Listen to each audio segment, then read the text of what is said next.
When people talk about movie makeup these days, they're usually referring to special effects makeup.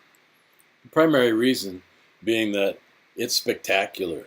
In the last 30 years, the advances that have been made with synthetics and the advances that have been made with CGI have made special effects makeup something that almost dominates any blockbuster movie.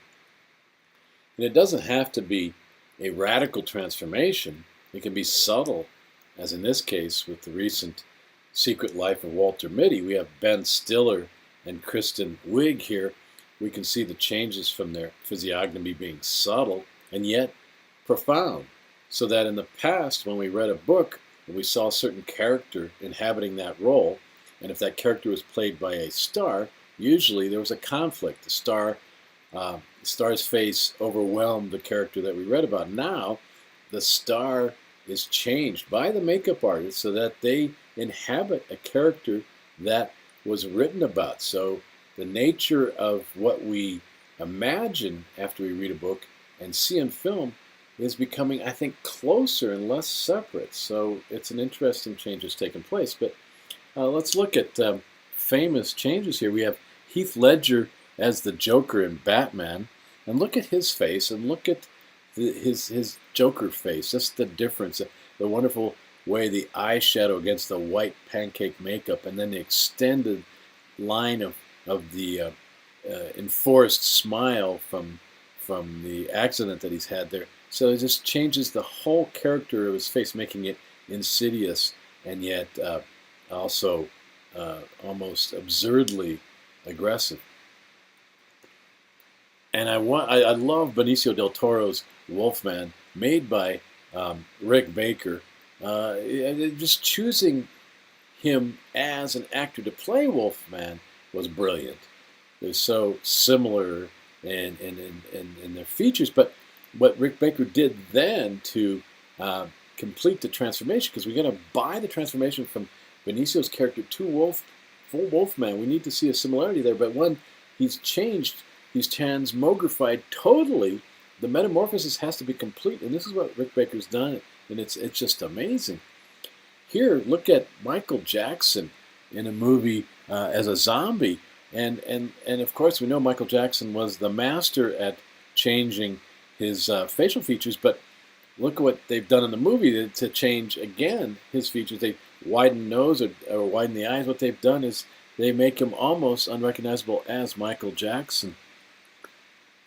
Here we have Melissa Cohen as Bicycle Girl, and I like this special effect change because they use her long face to great effect, and her mouth emphasizing the teeth, and just by aging her, almost unrecognizable, but just a wonderful job. Ron Perlman as Hellboy. I always thought this is as a character role for this actor is a magnificent point in his career. It's a triumph of his career because now no one else is going to be able to play Hellboy because he not only inhabits the character, and they've built the makeup around his face, that big lantern jaw. They've actually emphasized some of his features to fit into Hellboy so that it fits perfectly, but now no one else can own that role. Here is Doug Jones as Abe Sapien, and although with the goggles and the mask covering his hair and everything, it's almost like not really makeup, it's more like almost wardrobe. It's still a total transformation. Michael Keaton as Beetlejuice, of course, a famous transformation for him in this role as this mocking, crazy character. Just the purple eyeshadow and the green teeth and the crazy teased out hair and the scarring around the neck. Wonderful makeup for this kind of character.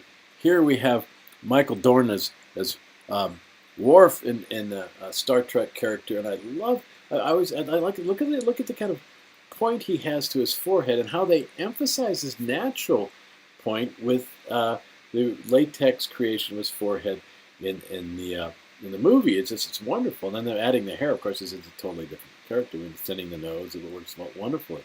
Jim Carrey as the Grinch, a famous character role for him. Although I think he's almost unrecognizable. I mean, besides his voice and his actions, as the Grinch. This makeup is something that is truly transformational. Here we have John Leguizamo as the Violator. Another change where how could you recognize this person in that face unless, of course, you didn't hear the voice and his manic energy, see his manic energy.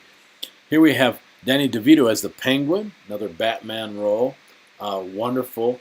Looking like they've used the same eyeshadow that Michael Keaton used for his Beetlejuice character to emphasize the weirdness of his eyes.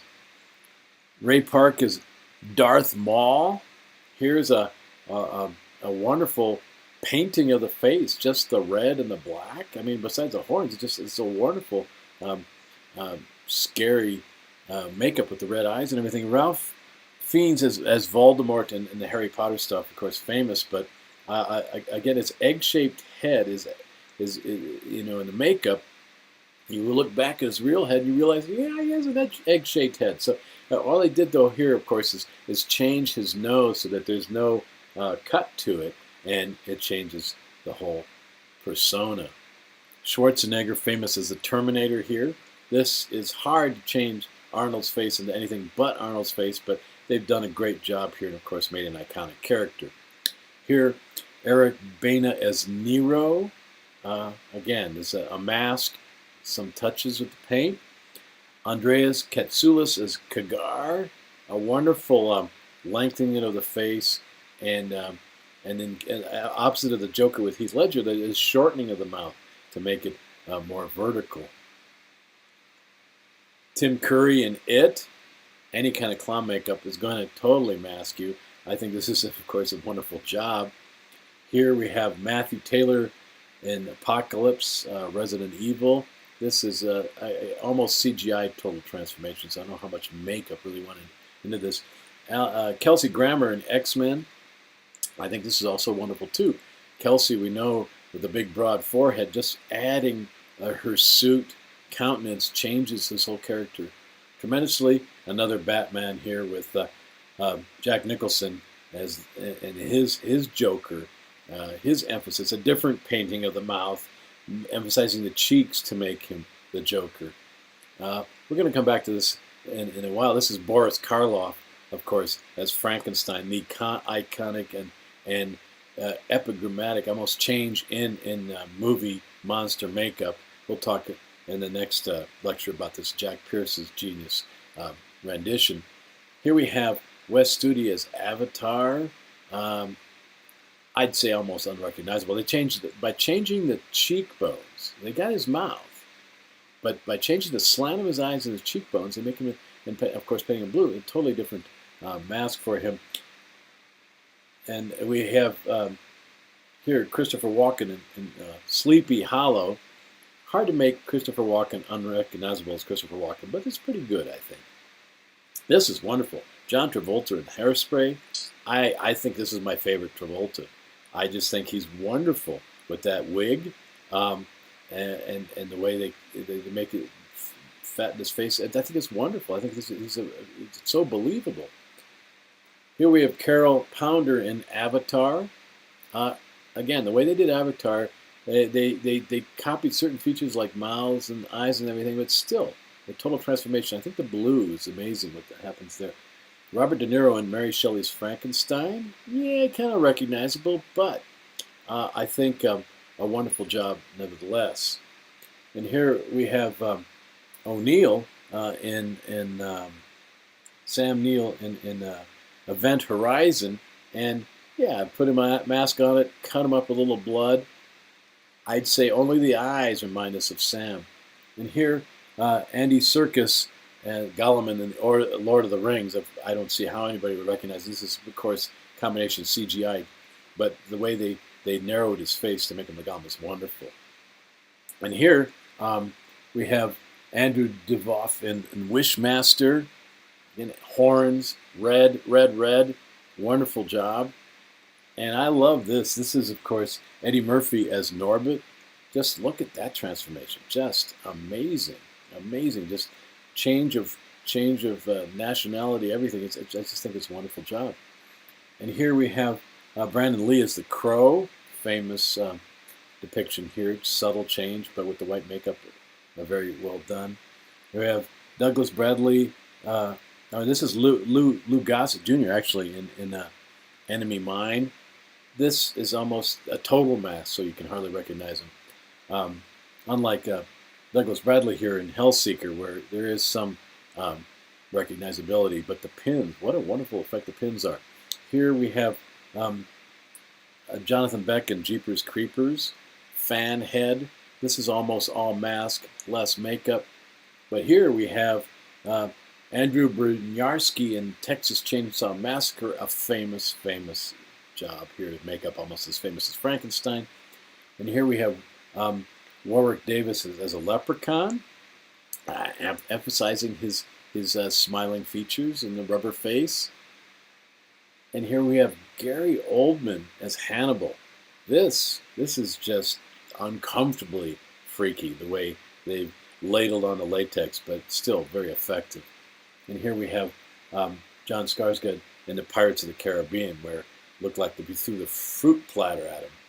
And of course, Brad Pitt in Benjamin Button, which won all sorts of Academy Awards for his aging. And Charlize Theron in Monster, where she plays the serial killer, a wonderful transformation there. And here we have Michael Myers as Cat in the Hat. And here we have Rebecca Romijn in X-Men, a famous role for her. Body paint, I think, is the one what does it for this. Of course, we have Robert Downey Jr. in Tropic Thunder, changing ethnicity wonderfully.